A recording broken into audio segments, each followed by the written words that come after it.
All right. Back again. Let me... I had nothing to do with that one this time, if you can hear me. Let me just... All right. All right, here we go again.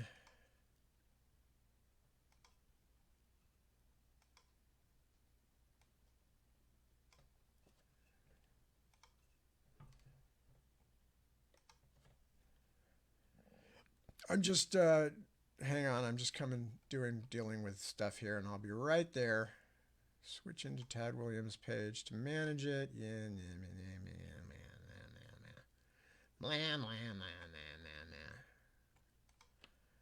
Okay. All right. So, we should be back on. I have no idea why that happened. I didn't touch anything on this end. I just suddenly looked up. So, if you can see me, feel me, touch me, heal me. If you can, let me know where we started the new chapter. Tell me if we had started the new chapter.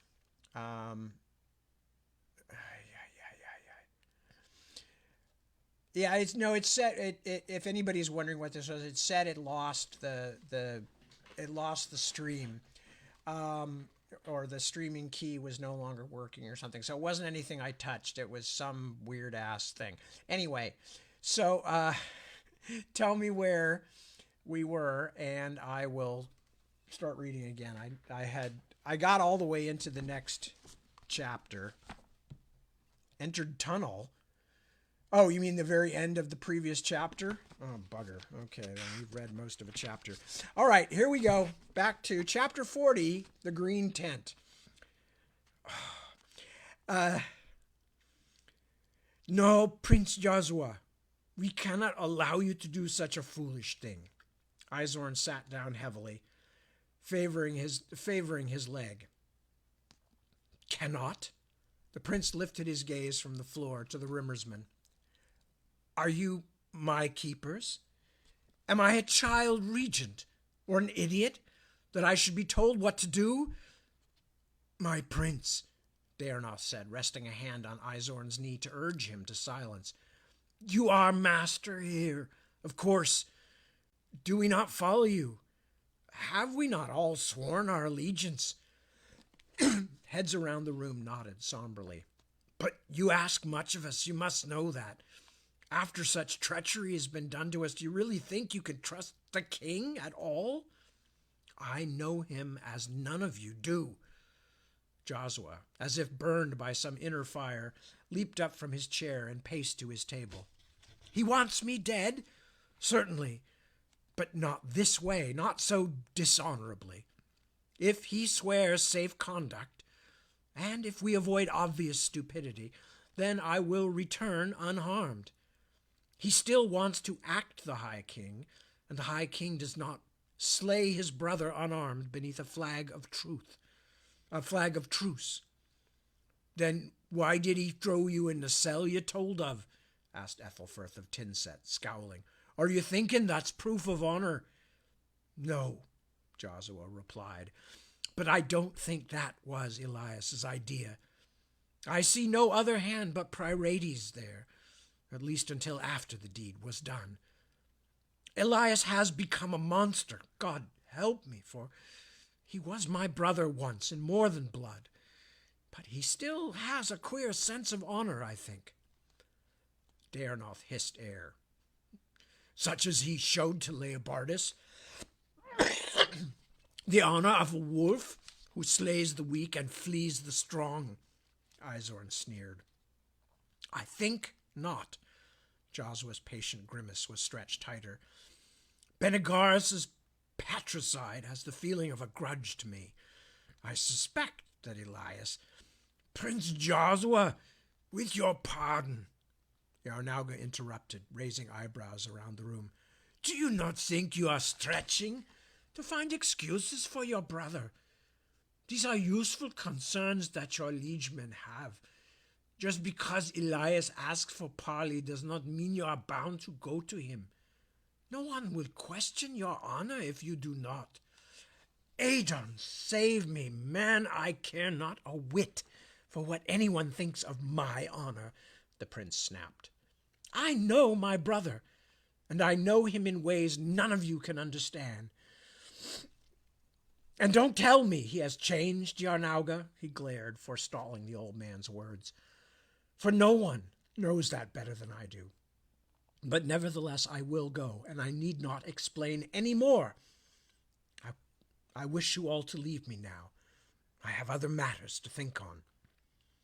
Turning from the table, he waved them from the room. Has he gone mad, Daernoth? Izorn asked, his wide face heavy with apprehension. How can he walk into the king's bloody hands this way? Stubbornness, Izorn. Oh, who am I to say? Perhaps he does know what he speaks of. Daernoth shook his head. Is that damned thing still there? The tent? Yes, just out of bowshot from the walls. Also well out of range of Elias's encampment as well. Daernoth walked slowly, allowing the young Rimmersman to set the pace his wounded leg demanded. God save us, Izorn. I've never seen him like this, and I've served him since I was old enough to draw a sword. It is as if he seeks to prove Gwithin wrong, who called him reluctant. Daernoth sighed. Well a day, if there is no stopping him, we must then do our best to protect him. The king's herald said 2 guards, no more, and for the king the same. Daernoth nodded, thinking. If this arm of mine, he indicated the white linen sling, is movable by the day past tomorrow, then no force on earth will keep me from being one of those guards. And I shall be the other, Izorn said. I think better you should be inside the walls with a score or so of mounted men. Let us speak to Lord Constable Edgram, if there is an ambush. If even a sparrow is seen to fly from the king's camp toward that tent, you can be there in a few heartbeats. Izorn nodded. I suppose. Perhaps we can talk to the wise man, Yarnauga, ask him to give Josua some charm to protect him. What he needs, and it hurts me to say it, is a spell to protect him against his own rashness. Daernoth stepped over a large puddle. Anyway, no charm is proof against a dagger in the back. Luth's lips were in constant, silent movement, as though offering an endless series of explanations. His mumbling had slipped over into soundlessness the day before. Megwin cursed herself for not having taken note of his last words, but she had been sure he would find voice again, as he had many times before since his wounding. But this time she could sense he would not. The king's eyes were closed, but his wax-pale face worked ceaselessly through changing expressions of fear and sorrow. Touching his burning forehead, feeling the muscles flexing weakly in the unfulfilled rhythms of speech, she again felt as though she must cry, as though the tears welling inside her unshed would eventually force their way out through her very skin. But she had not wept since the night her father had led the army out into the Inniskreek, not even when they had brought him back in a litter, maddened by pain, the yards of cloth bandaging his stomach soggy with dark blood. If she had not cried then, she never would again. Tears were for children and idiots. A hand touched her shoulder. Megwin, the princess. It was Eolair, his clever face folded in grief as neatly as a summer robe stored for the winter. I must speak to you outside. Go away, Count, she said, looking back to the rough bed of logs and straw. My father's dying. I share your grief, lady. His touch was heavier, like an animal nosing blindly in the dark. Believe me, I do. But the living must live. The gods know, and your people have need of you this moment. As if he felt his words too cold, too proud, he gave her arm a brief squeeze and let go. Please, Luth of Livin would not want it any other way. Megwin bit back a bitter rejoinder. He was right, of course. She stood, her knees aching from the stone cavern floor, and followed him past her silent stepmother Inawin, who sat at the foot of the bed, staring at the guttering torches on the wall. Look at us, Megwin thought wonderingly. It took the Hernisteri 1,000 years to travel, to crawl out of the caves into the sunlight. She ducked her head to pass beneath the low spot of the cavern ceiling, squinting her eyes against the gritty torch smoke. And yet it has taken less than a month to drive us back in again. We are becoming animals. The gods have turned their backs on us. She lifted her head up again as she emerged into the daylight behind Aelair. The clutter of the daytime camp was all around her. Carefully watched children playing on the muddy ground. Court women, many in the tatters of their best clothing, on their knees, preparing squirrel and hare for the stew pot and grinding grain on flat stones. The trees growing close all around on the rock-studded slope of the mountain bent grudgingly to the wind. The men were nearly all gone, those not dead on the Inniscrick or having their wounds tended in the honeycomb of caves were out hunting or guarding the lower slopes against any move by Skali's army to finally crush Hernistir's battered resistance. All we have left are memories, she thought, looking down at her own stained and ragged skirt, and the hiding holes of the Granspog. We are treed like a fox. When Elias the master comes to take the prey from his hound Skali, we are finished. What is it you want, Count Aelair? She asked. It is not what I am wanting, Megwin, he said, shaking his head. It's Skali. Some of the sentries came back to say he's been down at the bottom of the Moir Brach all morning, shouting for your father. Let the pig shout, Megwin scowled. Why doesn't one of the men put an arrow into his dirty hide? He's not near in bowshot, Princess, and he has 100 men with him.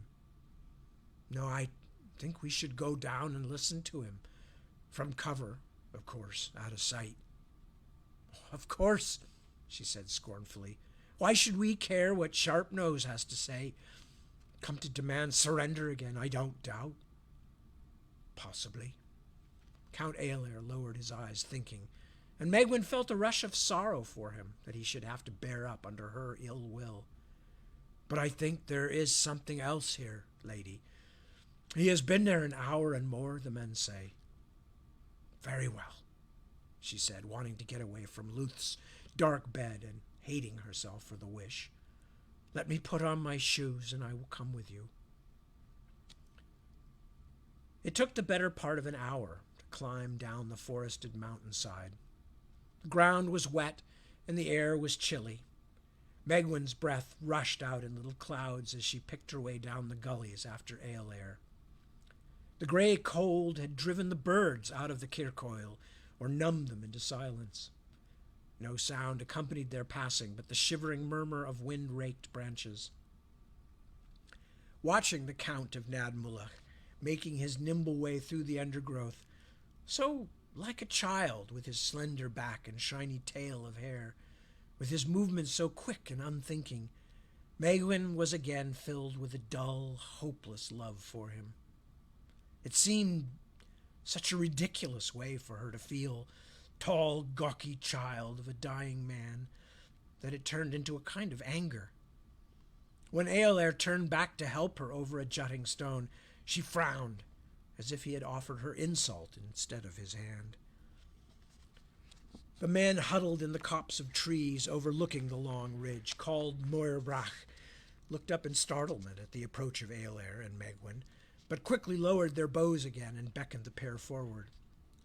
Peering through the bracken, down the finger of stone for which the ridge was named, she saw a milling crowd of ant-like shapes at the bottom, some 3 furlongs away.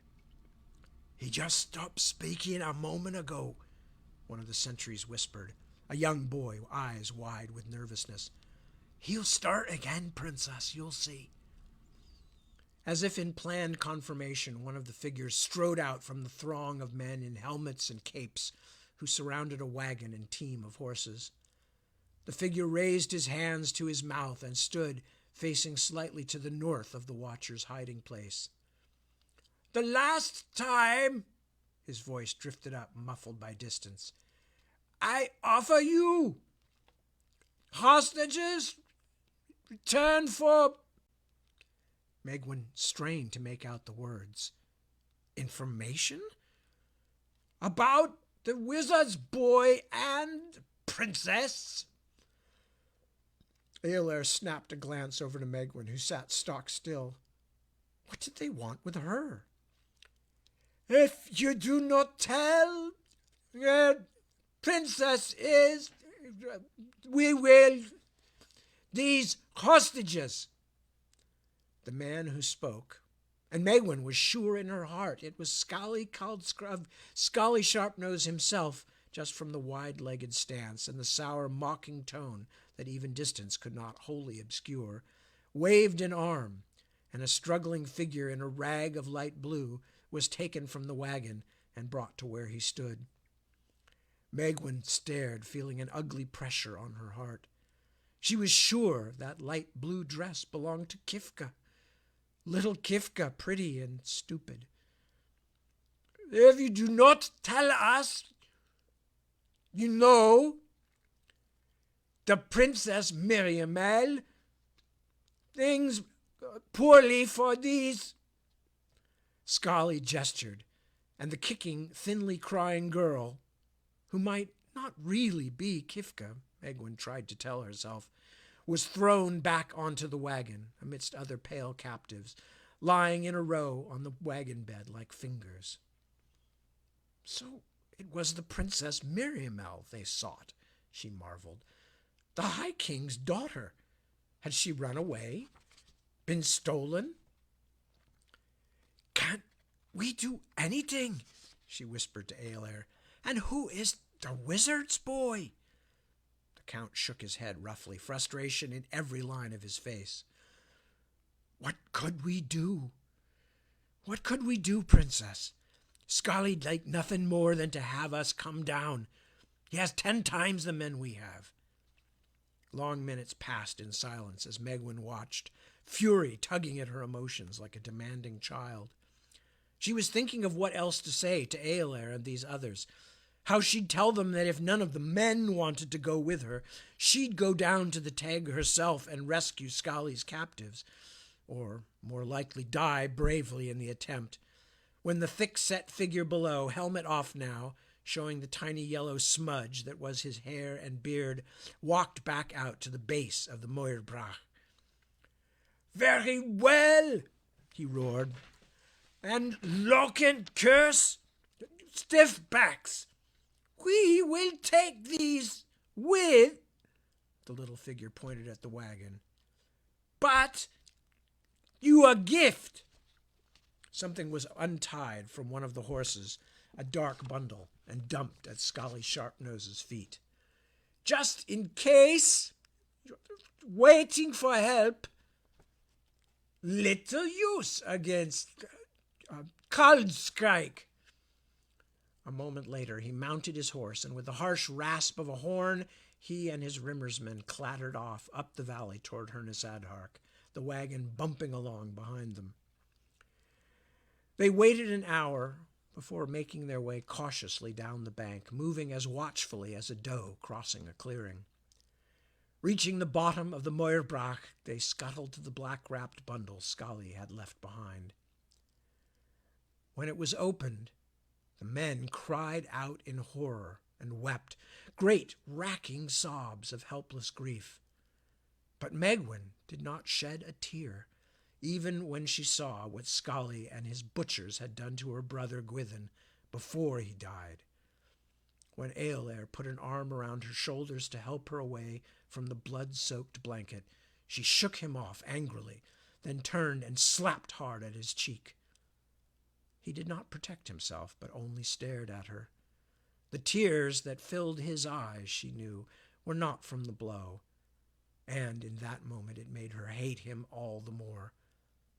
But her own eyes remained dry. And that's the end of the section. So that's where we are quitting for tonight. Sorry, but we only lost a couple of minutes. I'm still sorry. And yes, I have no idea why that happened. But as far as I can tell, yes, we are still on. So we seem to have gone all the way through, except for that brief hiatus. Lord of mercy. Anyway, thank you for your patience. I hope you got enough of a reading tonight that you that the poor Sunday 1 a.m. slot is really, I don't know. Maybe it has something to do with what's going on with the local usage of the internet connection or something. I don't know. I'm not quite sure how that might affect it. Because, as I said, I didn't touch anything tonight, and I'm not 100% positive that that's what happened last time. I was pretty sure it was, because there's this little button down here at the bottom, and it's really easy to knock it by accident and hit end stream. But that was the same sequence of events. So, like you care, like you should have to care, like this is not the age of streaming technology where all this stuff should just work. Anyway, but thank you for hanging out with me. Thank you, as always, for your patience, kindness, and goodwill. I have nothing but the same toward all of you, and it's a great pleasure to see you. We'll get the comments thing straightened out eventually, at which point we can have a more fulsome back and forth. But until that point, I will just mention that I will be reading again at 7 p.m., my time here. And for those of you who are going to be here, I will see you then. If not, I will see you next week. Or I will see you in the interim via the recorded broadcast from tomorrow night. So, until then, take good care of yourselves. You are all very important. Take good care of your loved ones and those around you. And we will all muddle through together. And that's definitely what the 2020s are about, is muddling through. So muddle with me, and we will muddle together, and we will muddle toward victory. Peace. See you later. Good night.